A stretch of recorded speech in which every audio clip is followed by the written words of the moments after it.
Israel Hamas യുദ്ധത്തിൽ ഈ മണിക്കൂറുകളിൽ കൊല്ലപ്പെട്ടിരിക്കുന്നത് 125 പേരാണ്. ഒരുപക്ഷെ അടുത്ത ദിവസങ്ങളിൽ ഏറ്റവും കൂടുതൽ പേർ കൊല്ലപ്പെട്ടത്, 100-ലേറെ കൊല്ലപ്പെടുന്നത് ഇതാദ്യമായിട്ടാണെന്ന് പറയണം. കഴിഞ്ഞ ഏതാനും ആഴ്ചകളായിട്ട് നേരത്തെ 90 പേർ കൊല്ലപ്പെട്ടതുണ്ടായിരുന്നു. തെക്കൻ ഗസയിലെ ഖാൻ യൂനിസിൽ പലായനം ചെയ്തുകൊണ്ടിരിക്കുന്ന ആൾക്കാർക്കിടയിലും അതുപോലെ തന്നെ അവിടെ ടെൻറ്റുകളിൽ താമസിക്കുന്നവർക്ക് നേരെയാണ് ആക്രമണം നടന്നത്.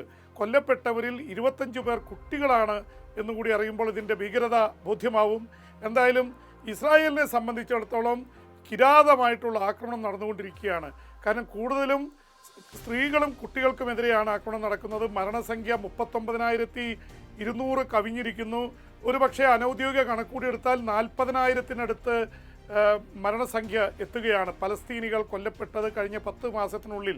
10-ാം മാസത്തിലേക്ക് കടക്കുമ്പോൾ 40,000-ലേക്ക് ഈ മരണസംഖ്യ ഭീകരമായി ഉയരുന്നു. സങ്കടപ്പെടുത്തുന്ന വാർത്ത തന്നെയാണ് വരുന്നത്. എന്തായാലും ഹമാസ് ഈ മണിക്കൂറുകളിൽ ആരോപണവുമായി രംഗത്തിറങ്ങിയിട്ടുണ്ട്. വെടിനിർത്തൽ ചർച്ചകൾ അല്ലെങ്കിൽ യുദ്ധം അവസാനിപ്പിക്കാനുള്ള ചർച്ചകൾക്ക് തടയിടുന്നത് ഇസ്രായേൽ പ്രധാനമന്ത്രി ബെഞ്ചമിൻ നെതന്യാഹു തന്നെയാണെന്ന് അവർ ആരോപിച്ചിരിക്കുന്നു. പക്ഷേ നെതന്യാഹു പറയുന്നത് ഞങ്ങളുടെ യുദ്ധം വിക്ടോറിയസ് ആണ്, ഞങ്ങൾ വിജയിച്ചുകൊണ്ടിരിക്കുന്നു, ഹമാസിനെ കീഴടക്കാതെ ഞങ്ങൾ പിൻവാങ്ങില്ല എന്നുള്ള നിലപാടിൽ നിൽക്കുകയാണ്. അമേരിക്കയും ഈജിപ്തും ഖത്തറും ചേർന്ന് മധ്യസ്ഥ ശ്രമങ്ങൾ നടത്തിക്കൊണ്ടിരിക്കുന്നുണ്ട്. അതിനിടയിലാണ് ഇസ്രായേൽ പ്രധാനമന്ത്രിക്കെതിരെ ആരോപണവുമായിട്ട് ഹമാസ് രംഗത്ത് വന്നിട്ടുള്ളത്. എന്തായാലും ഇത് സംബന്ധിച്ചുള്ള കാര്യങ്ങൾ നടക്കുമ്പോൾ തന്നെ ലെബനനിൽ നിന്ന് ഹെസ്ബുള്ള ഇസ്രായേലിലേക്ക് റോക്കറ്റുകൾ അയക്കുന്നു. ഇസ്രായേൽ ലെബനീസ് താഴ്വരകളിൽ ബോംബിംഗ് നടത്തുകയും ചെയ്യുന്നുണ്ട്. അതുപോലെ ഹൂതികളായിട്ടുള്ള ആക്രമണങ്ങൾ നടന്നുകൊണ്ടിരിക്കുകയാണ്. ഹൂതികളുടെ കേന്ദ്രങ്ങളിൽ ഇസ്രായേൽ 2 തവണ ആക്രമണം നടത്തി. ചെങ്കടലിൽ ചരക്ക് കപ്പലുകളെ ലക്ഷ്യം വെച്ചുകൊണ്ട് ഹൂതികൾ മിസൈലുകൾ അയക്കുന്നുണ്ട്. ഇസ്രായേലിലേക്കും മിസൈൽ അയക്കുന്നു. ഈ തരത്തിൽ യുദ്ധം യമൻ്റെ ഭാഗത്തും അതുപോലെ ലെബനീസ് മേഖലകളിലും ഏറ്റവും രൂക്ഷമായി ഗസയിലും തുടരുന്നു.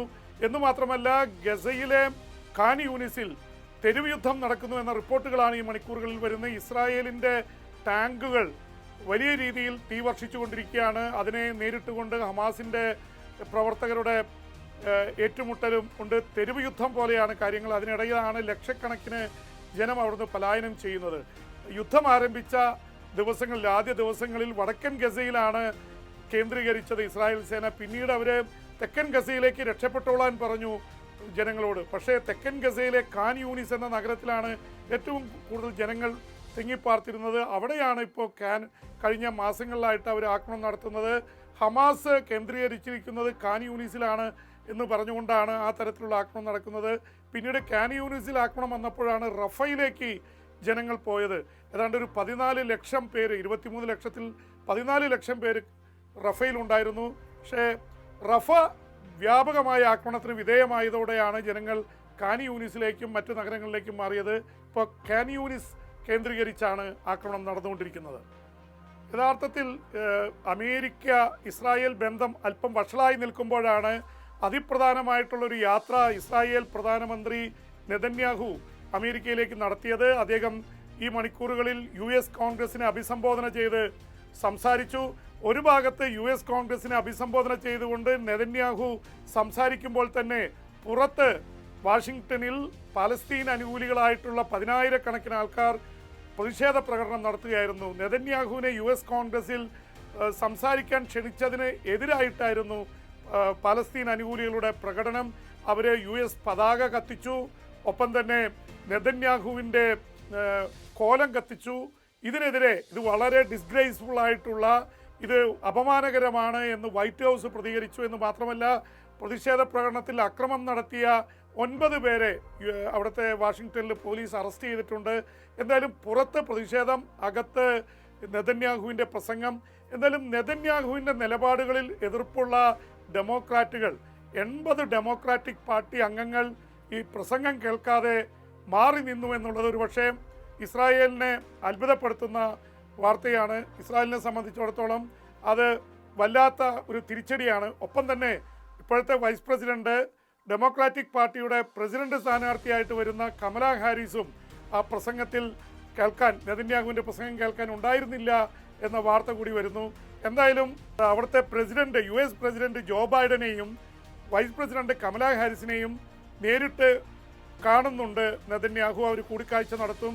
അത് അടുത്ത മണിക്കൂറുകളിൽ ഉണ്ടാവുമെന്നാണ് പ്രതീക്ഷിക്കുന്നത്. അപ്പോൾ ഇതിൻ്റെയൊക്കെ പശ്ചാത്തലത്തിൽ ഇസ്രായേൽ അമേരിക്കൻ ബന്ധത്തെക്കുറിച്ചുള്ള ചർച്ചകൾ നടക്കുന്നു എന്ന് മാത്രമല്ല, നെതന്യാഹു പറഞ്ഞത് താൻ ഗസയിൽ നടത്തിയ യുദ്ധം, തുടർന്നുകൊണ്ടിരിക്കുന്ന യുദ്ധം ന്യായീകരിച്ചും അപ്പോൾ ഇറാനെതിരെ അതിശക്തമായിട്ടുള്ള വിമർശനം ഉയർത്തിയും, ഇറാൻ ലോകത്തിന് തന്നെ ഭീഷണിയാണ്, ഇറാനാണ് ഹമാസിനെയും ഹെസ്ബുള്ളയെയും അതുപോലെ തന്നെ മറ്റു പ്രവർത്തന സംഘടനകളെയും പിന്തുണയ്ക്കുന്നത് എന്ന ആരോപണം കൂടി നെതന്യാഹു ഉന്നയിച്ചിരിക്കുന്നു. അമേരിക്കൻ പ്രസിഡന്റുമാർ രാജ്യത്തെ അഭിസംബോധന ചെയ്യുന്നത് അപൂർവമാണ്. കഴിഞ്ഞ 3.5 വർഷത്തിനുള്ളിൽ അമേരിക്കൻ പ്രസിഡന്റ് ജോ ബൈഡൻ രാജ്യത്തെ അഭിസംബോധന ചെയ്യുന്നത് 4ാം തവണയാണ്. അദ്ദേഹം ഈ മണിക്കൂറുകളിൽ നടത്തിയ അഭിസംബോധന, പ്രത്യേകിച്ച് അദ്ദേഹം അടുത്ത തെരഞ്ഞെടുപ്പിൽ പ്രസിഡന്റ് തെരഞ്ഞെടുപ്പിലെ സ്ഥാനാർത്ഥിത്വത്തിൽ നിന്ന് പിന്മാറുന്നു എന്ന് പറഞ്ഞ ശേഷം രാജ്യത്തെ അഭിസംബോധന ചെയ്തുകൊണ്ട് എന്തുകൊണ്ടാണ് താൻ പിന്മാങ്ങുന്നതെന്ന് അറിയിക്കാൻ വേണ്ടി കൂടിയായിരുന്നു. അതിൽ അദ്ദേഹം പറഞ്ഞ വളരെ ശ്രദ്ധേയമായൊരു കാര്യം, രാജ്യത്തെയും ജനാധിപത്യത്തെയും സംരക്ഷിക്കാൻ വേണ്ടിയാണ് ഞാൻ പിന്മാറുന്നത്. അത് പരോക്ഷമായി മുൻ പ്രസിഡന്റ് ഡൊണാൾഡ് ട്രംപിനെതിരെയുള്ള വലിയൊരു ആക്രമണമാണ്. കാരണം ജനാധിപത്യം സംരക്ഷിക്കാൻ കഴിയില്ല ട്രംപിനെ പോലെ ഒരാൾ വീണ്ടും പ്രസിഡന്റ് സ്ഥാനത്ത് വന്നാൽ, അത് നേരിട്ട് പറയാതെ പറഞ്ഞിരിക്കുന്നു. അതുകൊണ്ട് താൻ മത്സരിച്ചാൽ പ്രായാധിക്യത്തിൻ്റെയും മറ്റു കാര്യങ്ങളൊക്കെ പറഞ്ഞ് തന്നെ തോൽപ്പിക്കാനുള്ള നീക്കങ്ങൾ ഇതാവുന്നു. അതുകൊണ്ട് എൻ്റെ വ്യക്തിപരമായ താല്പര്യങ്ങൾക്കപ്പുറം രാജ്യത്തിൻ്റെ താല്പര്യങ്ങളെ കണ്ടുകൊണ്ടാണ് താൻ പിൻവാങ്ങുന്നത്. കമലാ ഹാരിസിന്, വൈസ് പ്രസിഡന്റിന് താൻ എല്ലാ പിന്തുണയും നൽകുന്നു. കമലാ ഹാരിസ് അതിന് കഴിവുള്ള ആളാണ്. വളരെ കൃത്യമായിട്ട് പുതിയ ജനറേഷൻ, കാരണം കമലാ ഹാരിസിന് 58 വയസ്സായിട്ടുള്ളൂ, അപ്പോൾ പുതിയ ഒരു ജനറേഷൻ വരട്ടെ, പുതിയൊരു തലമുറ കടന്നു വരട്ടെ എന്നുള്ള ചിന്ത കൊണ്ടാണ് താൻ പിന്മാറുന്നത്. അവർ വളരെ അനുഭവ സമ്പത്തുള്ള വനിതയാണ്. ഒപ്പം തന്നെ വലിയ രീതിയിൽ രാജ്യത്തെ നയിക്കാനുള്ള ടഫായിട്ടുള്ള വളരെ ശക്തമായിട്ടുള്ള നിലപാടുകൾ എടുക്കാൻ കഴിവുള്ള സ്ത്രീയാണ്. അപ്പോൾ അതുകൊണ്ട് അവരെ പിന്തുണയ്ക്കണം എന്ന് പറഞ്ഞുകൊണ്ടാണ് തൻ്റെ പ്രസംഗം അവസാനിപ്പിക്കുന്നത്.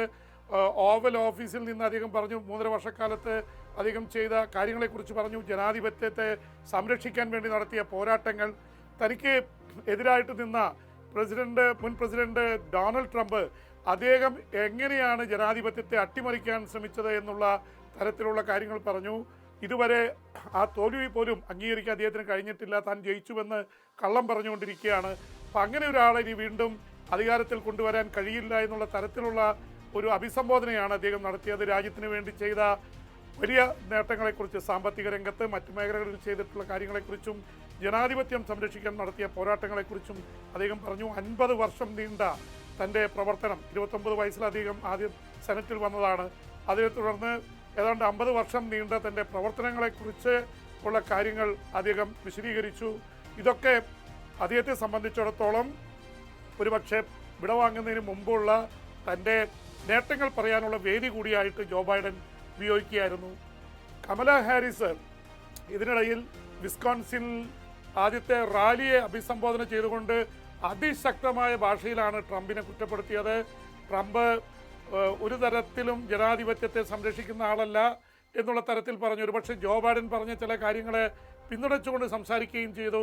അമേരിക്ക ഏകാധിപതികളുടെയും രാജാക്കന്മാരുടെയും നാടല്ല, അത് ജനങ്ങളുടെ നാടാണ്, ജനങ്ങളാണ് തീരുമാനമെടുക്കുന്നത്, ജനാധിപത്യത്തിൻ്റെ നാടാണ് എന്ന ജോ ബൈഡൻ്റെ പരാമർശങ്ങളെ സപ്പോർട്ട് ചെയ്തുകൊണ്ട് തന്നെ രാജ്യത്തിൻ്റെ ജനാധിപത്യം സംരക്ഷിക്കാൻ ട്രംപിനെ തോൽപ്പിക്കണമെന്നുള്ള രീതിയിലാണ് ട്രംപിനെതിരെ അതുപോലെ തന്നെ വന്നിട്ടുള്ള കേസുകൾ, ട്രംപ് ജനാധിപത്യത്തെ അട്ടിമറിക്കാൻ പാർലമെൻറ്റ് ആക്രമണം നടത്തിയെന്നുള്ള ആരോപണങ്ങളൊക്കെ കമലാ ഹാരിസ് റാലിയിൽ ഉന്നയിച്ചിട്ടുണ്ട്. ട്രംപും കമലാ ഹാരിസിനെ വെറുതെ വിടുന്നില്ല. ട്രംപും അതിശക്തമായിട്ടുള്ള ആക്രമണമാണ് കമലാ ഹാരിസിനെതിരെ നടത്തിയിട്ടുള്ളത്. കമലാ ഹാരിസിനെ വളരെ എളുപ്പത്തിൽ തനിക്ക് തോൽപ്പിക്കാൻ കഴിയും എന്ന് അദ്ദേഹം പറയുന്നുണ്ട്.